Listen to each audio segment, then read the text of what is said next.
To remove red eye from your photo on Samsung Galaxy S24 Ultra, open Gallery app, tap the required photo,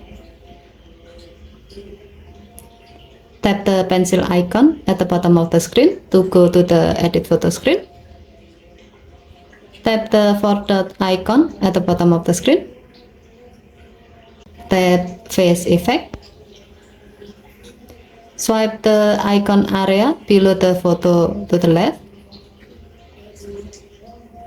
tap fix red eyes icon. Now tap on the eyes. If you are happy with the result, tap done button and then tap save to save the change.